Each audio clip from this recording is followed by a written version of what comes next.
저는 이 시간 사람들이 다 크게 두려워하니라 라는 제목으로 은혜의 말씀을 나누기를 원합니다. 여러분 혹시 여러분 고향이 시골이라면 혹시 시골 동네 앞에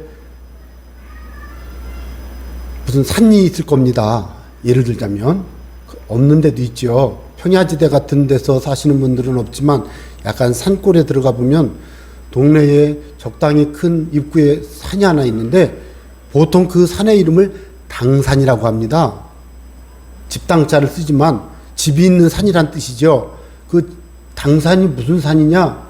웬만한 시골에서 1960년, 70년대까지만 해도 정월 3일, 초사흔날 동네에서 산제를 지냈습니다.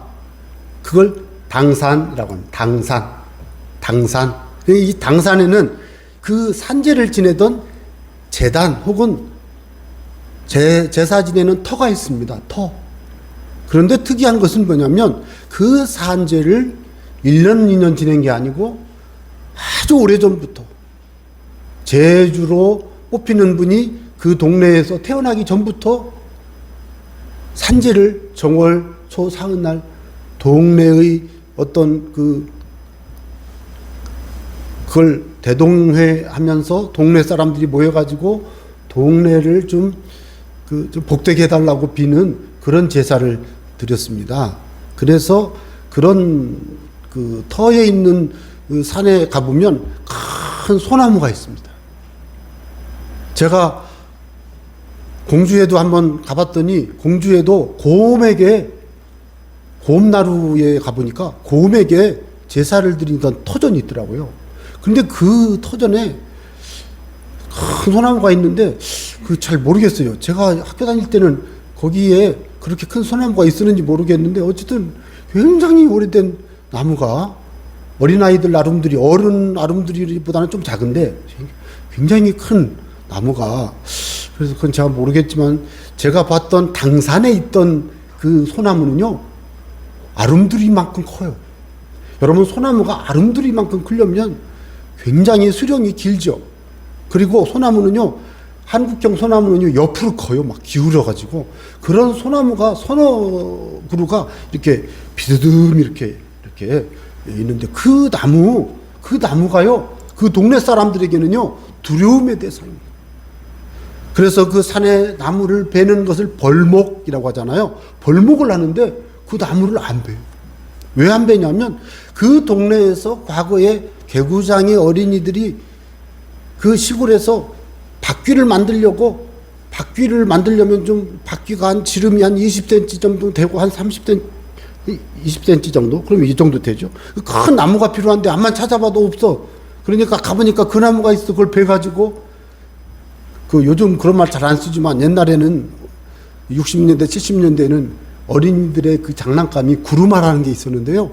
구루마는 일본 말이잖아요. 그런데 그 나무로 만든 그 마차 같은 그런 건 조그만 건데, 요즘 아이들 뭐죠? 이렇게 자전거 같은 건데, 그걸 만든 바퀴로 썼어요. 그런데 기가 막힌 것은 그 동네에서 그 나무를 벤 아이가 허리를 못 쓰게 되는 거예요. 그래가지고 1년간 누워있고, 그러니까 막 동네 사람들이 더 무서워서 그 밑에 가서 풀도 안 뱄어요. 여러분, 이런 아주 참 어떻게 보면 이 두려움은 공포심 비스름한 이 두려움이 이 시골 동리 같은 데는요, 있습니다. 그래서 어떤 경우에는 이렇게 산을 넘어 고개를 넘어 집에 가는 뒷산길 언덕으로 가다 보면 큰 대나무가 있는데 정월 초사흔날이 되면 그 동네에 사는 무당이나 박수가 색동 옷을 갖다가 이렇게 치마 같은 거 이렇게 해서 옷 입혀드리고요. 지푸라기, 집 새끼줄에다가 고추 같은 거, 숯, 이런 거 꽂아가지고 이렇게 금줄을 해가지고 이렇게 해주잖아요. 그게 다 뭐냐면 굉장히 그 귀신을 섬기는 건데 그들이 왜 이렇게 했냐면 두려웠어. 그리고 저는 그런 걸 과거에 보면은 어린이들이 거기를 지나가려면 무서워서 벌벌 떨면서 도로 하나 가져다가 이쁘게 싹 쌓아놓고 빨리 막 뛰어서 도망갔어요. 왜 그러는지 몰라요. 어려서부터 그 아이들이 그랬어요. 제 어릴 때 시절 얘기를 하는 겁니다. 그 어린 시절에도요, 이 마음에요, 두려움이 있었습니다. 그 두려움 때문에 나무도 베지 못하고 거기 가서 놀지도 못하고, 예, 그 밑에 참 좋은 바위도 있고 언덕이 있고 있어서 아이들이 놀기 좋은데 가지도 못하고 뭐 그런 일이 있었어요. 여러분, 두려움에 대해서 어떻게 생각하십니까? 저는 오늘 신앙생활 중에 우리는 과연 어떻게 신앙생활하고 있는가를 생각해 보았습니다. 두려움이라고 하는 것은 성경에서는 상당히 부정적으로 말하고 있죠. 하나님이 우리에게 주신 것은 두려워하는 것이 아니요, 예, 두려움을 하나님 주시지 않았어요. 사랑과 능력과 근신이라고 그랬죠. 디모데 1장 7절. 온전한 사랑이 두려움을 내어 쫓나니 두려워하는 자에게는 형벌이 있습니다. 두려움은 하나님이 기뻐하지 않아요. 두려워하지 말라, 내가 너와 함께 합니다. 이게 365번이나 있대잖아요. 그래서 성경에 365번 있으니까 1년 365일을 하루에 한 번씩 두려워하지 말라라는 말씀을 묵상하면서 살아야 된다고 그렇게 우리는 배웠고, 고린도후서에서는, 예? 이 두려움, 근심과 두려움, 예, 그 얘기는 넘어가겠습니다. 그래서 그런 것들 놓고 볼 때 아나니아와 삽비라의 사건은 굉장히 큰 파장을 일으켰는데 그게 바로 뭐였냐? 두려움이었습니다. 두려움이었어요. 1절, 11절을 보겠습니다. 온 교회와 이 일을 듣는 사람들이 다 크게 두려워하니라. 그러니까 온 교회라는 말은 여러 교회라는 뜻이 아니에요. 교회에 다니는 사람들이라는 뜻이에요. 번역할 때 그걸 그렇게 했어요. 그런데 그걸 온 교회라고 그랬는데 교인들을 말해요. 모든 예수 믿는 예루살렘 교회 성도들이 크게 두려워했습니다. 또 이 일을 듣는 교회에 출석하지 않는 불신자들도, 예를 들면 유대인들은 하나님을, 구약의 하나님을 믿지만 예수님을 믿지 않는다는 의미에서는 교회를 안 나오니까 어떤 의미에서는 불신자라고도 할 수 있는데, 저는 그런 의미에서 불신자들도 교회에서 일어난 이 아나니아와 이 삽비라를 심판하신 하나님의 그 징계, 심판을, 소식을 들을 때 두려워했어요. 그래서 제가 이 두려움이라는 단어를 어떻게 사용했는가 살펴보니까, 여러분, 구약 성경에 이 두려움이라는 단어가 쓰인 말과 신약 성경에 두려운 말이라는 말로 쓰인 이 말이 하나님을 경외함이라는 말로 쓰였어요. 하나님을 경외함. 그러니까 이 말은, 이 두려움은 하나님이 주신 두려움이에요. 하나님이 주신 두려움. 과거에 제가 만난 한 교인은 교회를 오자마자 문 앞에 서가지고 못 들어와요. 그래서 내가 여쭤봤어요. 왜 안 들어오십니까? 발이 안 떨어진대. 못 들어가겠대. 왜요? 두렵다는 거예요. 벨벨벨 떨어요. 그래서 제가 나중에 상담을 해보니까 이분이 교회를 처음 왔는데 하나님에 대한 두려움이 있는데 뭐 여러 가지 사연이 있었어요. 그래서 복음을 증거하고 기도해주고, 하나님은 우리를 사랑하십니다. 하나님의 사랑은 십자가의 사랑이고 그 사랑은 무한한 사랑입니다. 설명하니까 들어가는데, 들어가자마자 또 저를 이렇게, 이거 어디서 이렇게 합니까, 여러분? 다른 데서 그렇게 하잖아요. 들어가자마자 합장하고 이렇게 하더라고요. 그래서 깜짝 놀랐어요. 그랬더니 이분이 그런 두려움이 있더라고요. 그런 분도 있더라고요. 그래서 어떤 사람은 목사가 만나자 그러면 목사를 두려워해. 그런 것들을 생각을 해보면 이 두려움이라고 하는 것이요, 상당히 우리 사람의 이 본능적인 어떤 신에 대한 두려움이 있다라고 생각을 합니다. 그래서 그런 하나님을 모르는 사람들도 두려워하는데, 보통 두려워하는 게 뭡니까? 삼재가 온다, 뭐 이런 말 들어보셨죠? 그래서 손 없는 날을 정하여 이사하고, 이런 여러 가지 이렇게 우리나라 사람들 하잖아요. 그런데 그들의 마음속에는 무엇이 있느냐? 공포심이 있습니다. 그 공포는 아주 강도를 만났을 때와 같은 그런 공포라고 할 수 있을 것입니다. 그런데 여기서 말하고 있는 이 두려움이라는 말은 그런 의미는 아닙니다. 이 두려움은 하나님이 주신 것입니다. 어떤 사건을 통해서 하나님을 믿는 사람들이, 혹은 하나님을 생각하는 사람들이 하나님을 바라볼 때 공포심으로 벌벌 떠는 그런 자세가 아니라, 하나님 앞으로 가고 싶은 마음이, 그래서 하나님을 섬기고 싶고, 하나님을 예배하고 싶고, 하나님을 사랑하고, 하나님을 존경하고, 좋긴 좋은데 하나님을 함부로 대할 수는 없고, 이런 복합적인 마음들이 표현됐어요. 그래서 하나님을 경외한다는 말을 표현할 때 두렵고 떨림으로 하나님을 섬기는 것입니다, 이렇게 설명을 많이 들으셨을 거예요. 근데 두렵고 떨림이라는 말 속에 저는 추가하고 싶은 게 있어요. 하나님을 사랑하고, 보통 하나님을 존경한다고는 안 하잖아요. 그러니까 존경한다고는 안 하지만 하나님께 그럼 예배하는 마음으로, 잘 들어보세요. 존경하는 말은 사람에게 하는 말이잖아요. 그러니까 하나님을 예배하는 마음으로 높이며 사랑하며, 그런데 마음 한풀이는 함부로 할 수 없으니까 두려워하며, 삶을 근신 조심하며 떨며 하나님을 기쁘시게 섬기기 위해 하나님을 찾아가는 자세, 이게 성경에서 말하는 두려움이에요. 두려움이에요. 그래서 오늘 우리의 삶 속에서 이 아나니아와 삽비라 사건을 통해 예루살렘 교회가 그런 체험을 하여 소문이 난 예루살렘 도성이, 시가, 송두리째 하나님의 두려움으로 확 이렇게 압도돼 버렸습니다. 압도됐어요. 저는 이런 일을 많이 봤어요.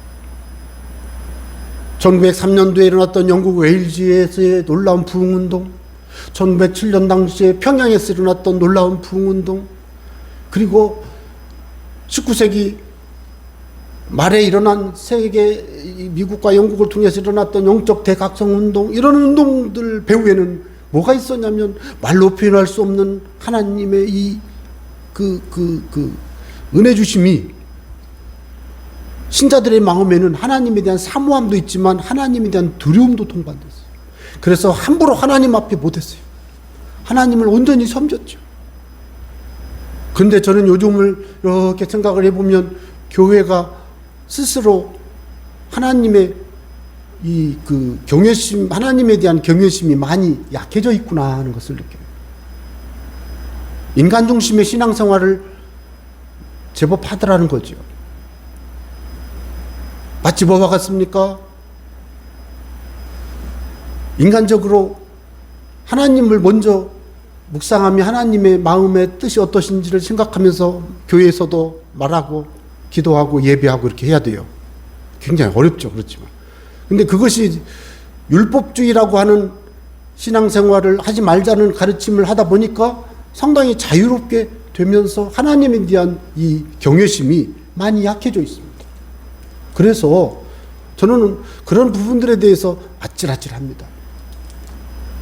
그래서 저는 오늘 그런 부분들을 묵상하면서 이 말씀을 준비했습니다. 바라기는 여러분, 아나니아와 삽비라의 심판받는 이 모습을 보면서 하나님이 그들에게 두려움을 주신 그 원리를 마음에 한번 묵상해 보시기 바랍니다. 이 두려움의 주제를 갖고는 많은 이야기를 하고 싶은데 사실은 이 본문 말씀 갖고는 설교하기가 많이 어려워서 제가 여기까지만 이 두려움에 대해서 말씀을 드리려고 합니다. 이 두려움은 결국은 하나님을 믿음으로 예배하게 만들어줍니다. 이 두려움은 하나님을 사랑하면서 섬기게 만들어줍니다.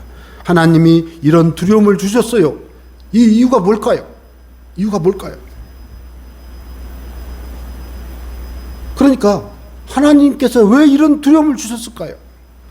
사람들을 주님께로 인도하기 위해서, 예루살렘 교회를 예수님의 증인으로 사용하기 위해서 그 교회에 하나님이 이런 하나님을 경외하는 마음을 부어주신 줄로 믿으시기 바랍니다. 저는 목회 중에 많은 그 유혹을 받습니다. 목회자가 마치 황제적 리더십을 발휘하며 모든 일을 목회자 자기 마음대로 해서 목회를 하는 목사 모습을 종종 보아왔어요. 그런데 그 교회의 특징이 뭐냐? 부흥합니다. 근데 기가 막힌 것은 뭐냐면 너무나도 강압적이고 너무나도 한 사람 목사가 다 해요. 그러니까 교인들이 가만히만 있고 자기의 역할을 소홀히 해요. 그래서 저는 또 그렇게도 못합니다. 그런데 한편으로는 생각해 보면 그게 좀 필요한 것 같더라고요. 왜냐? 목회자에게 하나님이 말씀을 주셨다고 하는 어떤 그런 신적 말씀 감동의 은혜를 교우들이 품어야 되는데 저건 저 목사 그냥 혼자 하는 얘기야 라고 생각하는 것처럼 받아들이면 그 말씀이 전혀 그 마음에 감동이 안 될 뿐만 아니라 그냥 자기 얘기만 하는 거지 뭐. 이러면은 아무리 귀한 말씀을 선포해도 안 되는 거예요. 그래서 저는 솔직히 그런 생각을 종종 합니다. 연예인들이 가끔씩 자기들의 그 이미지를 신비주의로 가는 경우가 있잖아요. 목회자들도 신비주의적 모습을 드러내고 그렇게 자기 그 이미지를 그 캐릭터를 그렇게 운영하는 목사들도 있어요. 만나주지도 않고 설교만 싹 하고 사라지고 막 그러니까 우리 목사님은 어디 사실까? 뭐 좋아하실까? 짜장면은 드시나? 뭐 이런 정도까지 그 막 하게 되는 분들도 있더라는 것을 제가 봤어요. 그게 옳고 그름을 떠나서 그렇게 되면 교우들이 그 목회자의 설교를 참 은혜 받습니다. 왜?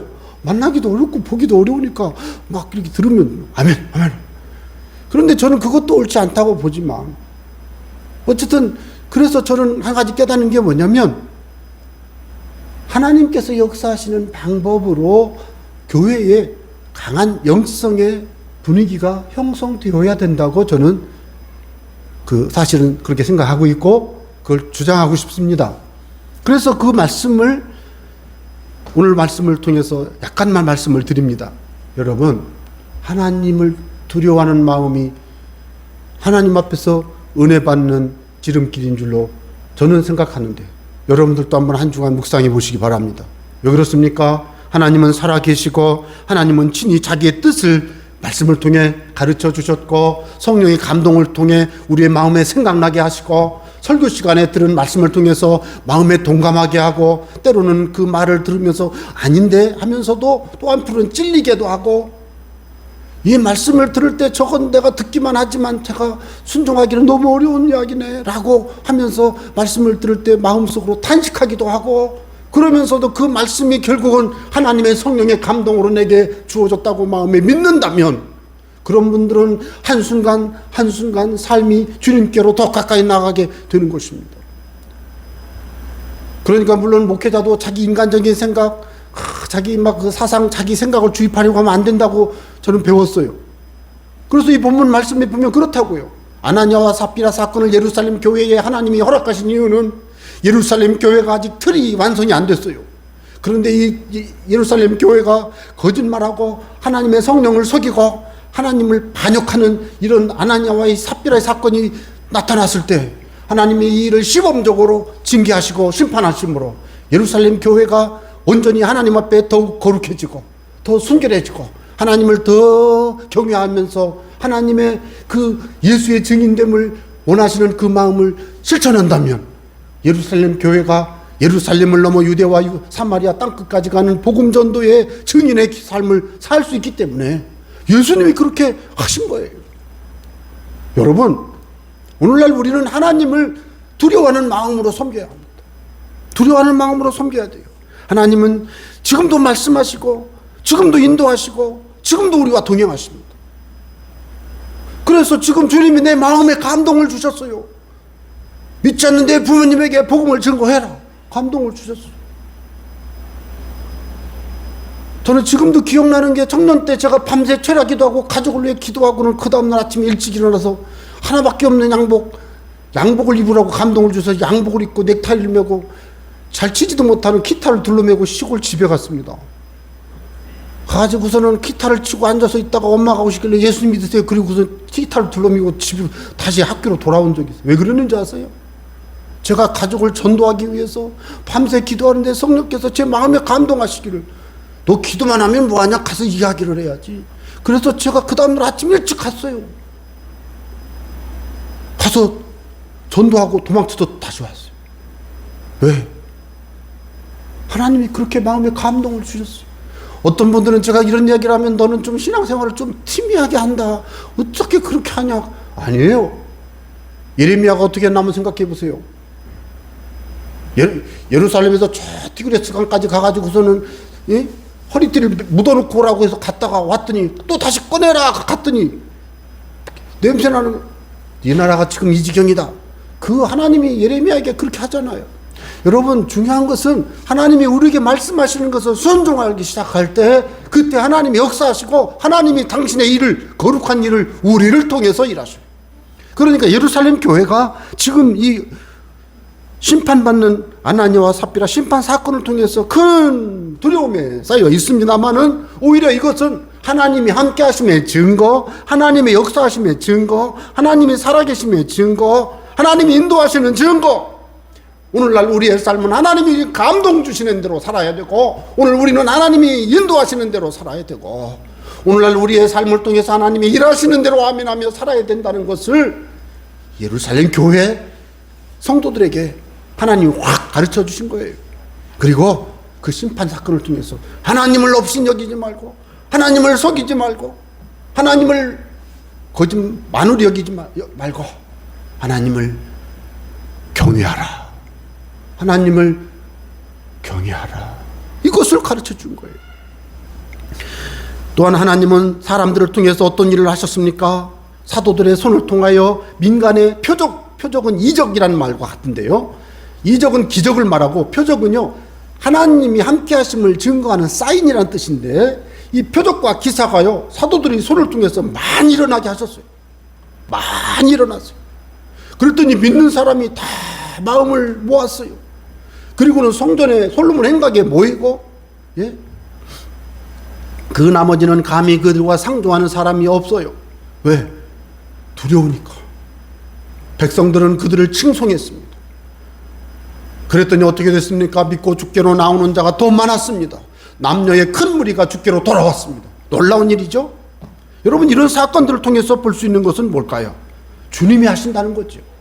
아나니아와 삽비라 사건을 통해서 심판받은 그 모습으로 그들이 두려워했지만 그 두려움을 품고 하나님을 바라보고 있는 그 예루살렘 도성에 베드로를 통해서 하나님이 기적을 행하시고 치료를 행하시고 하나님이 이적을 행하시고 하나님이 기사를 행하셨습니다. 15절에 보니까 심지어 병든 사람을 메고 거리에 나가 침대와 요위에 누이고 베드로가 지날 때에 혹 그의 그림자라도 누구에게 덮일까 보라고. 왜요? 그림자만 지나가도 고침받아요.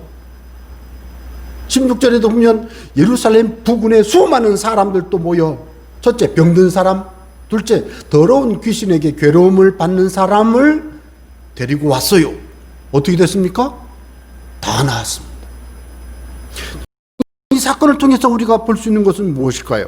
왜 하나님께서 베드로와 사도들을 통해서 이런 표적과 기사를 행하고 병든 사람을 다 낫게 하시고 더러운 귀신에게 괴로움을 받는 사람을 다 나음을 받게 했을까요?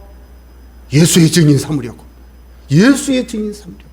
여러분 기억하시기 바랍니다. 예수의 증인 삼으려고 하신 것입니다. 여러분 사도행전 1장 8절의 말씀이 그래서 중요한 것입니다. 오직 성령이 너희에게 임하시면 너희가 권능을 받고 예루살렘과 온 유대와 사마리아와 땅끝까지 이르러 내 증인이 되리라. 주님은 지금 이 약속을 성취하기 위해 예루살렘 교회에 그리고 예루살렘에 이렇게 하신 거예요. 그러므로 여러분 저는 여러분에게 질문 드리고 싶습니다. 여러분 성령님께서 이렇게 하셨습니다. 사도들과 베드로를 통해서 이 위대한 일을 하셨습니다. 이게 무엇을 의미할까요? 지금 성령님은 예루살렘 교회를 세우고 계신 거예요. 지금 성령님은 예수님의 교회를 든든히 세우고 계신 거예요. 예루살렘 교회를 예루살렘의 증인으로 세우고 계신 거예요.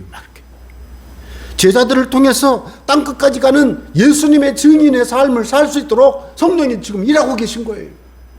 이것이 오늘 우리에게는 어떤 의미가 있을까요? 우리가 잠시 후에 성찬을 합니다만은 이 성찬의 의미가 뭐예요? 예수 그리스도의 죽으심을 땅끝까지 전파하는 거예요. 예루살렘 교회에 하나님이 그렇게 명령하셨던 예수님이 명령하셨던 땅끝 선교 사명을 이루도록 하기 위해서 예루살렘 교회에 하나님이 그렇게 두려움도 주시면서 전도 열매를 주셨어요. 성령이 하신 거예요. 오늘날 여러분 우리 교회는 어떤 교회가 되어야 되겠습니까? 여러분 오늘날 저와 여러분은 어떤 신앙생활을 해야 되겠습니까? 여러분 스스로 돌아보시고 여러분 스스로 한번 답해 보시기 바랍니다. 여러분, 교회는 예수의 증인된 교회가 되어야 합니다. 예수의 증인된 교회가 되기 위해 교회는 하나님을 온전히 섬기는 하나님 백성 공동체가 되어야 합니다. 하나님을 속이고 하나님을 반역하고 대적하는 이런 모습들, 아나니와 삽비라 같은 그런 모습들이 있는 한 하나님은 기뻐하지 않습니다. 그래서 어떻게 해야 됩니까? 스스로 정결케 하고, 오늘날은 하나님께서 심판을 행하시지 않는 것 같아요. 참으시는 것 같아요, 제 생각에는. 저도 거짓말을 한 것 같더라고요. 화이트 거짓말일지라도. 우리 사람들이, 현대인들은 거짓말 많이 하고 살잖아요. 초대교회 때는요, 책을 읽어보면 초대교회 때는요, 거짓말하면 불러다 놓고요, 귀신을 쫓아내는 축사를 했어요. 근데 요즘은 뭐 사람들 거짓말 그냥 뻔뻔하게 해도 뭐 그냥 넘어갑니다. 그래서 아찔하죠. 근데 중요한 사실은 회개해야 합니다. 정결하고 순결하기 위해서 회개해야 합니다. 예수의 증인되기 위해서 회개해야 합니다. 하나님의 교회가, 이 예수님의 몸된 교회가, 이 교회가 하나님 앞에 쓰임받기 위해서는 회개해야 되는 거예요. 교회는 교회다워야 되는 거예요. 그렇게 하기 위해서 우리 자신이 이 교회를 사랑하고 예수님의 몸된 교회를 봉사하고 하나님이 기뻐하시는 증인의 삶을 날마다 실천하고, 여러분, 그럴 때 오늘 이 말씀의 목적처럼 우리 삶에, 우리 가정에, 우리 교회에, 내가 일하는 일터에 하나님이 주시는 축복의 역사가 두려움 가운데 임하고, 그 두려움은 더 기도하게 되고 더 주님을 찬양하게 되고 더 주님을 예배하게 되는 그런 역사로 열매 맺게 될 줄로 믿습니다. 그런 은혜가 저와 여러분의 삶 속에 임하게 되시기를 주의 이름으로 축원합니다.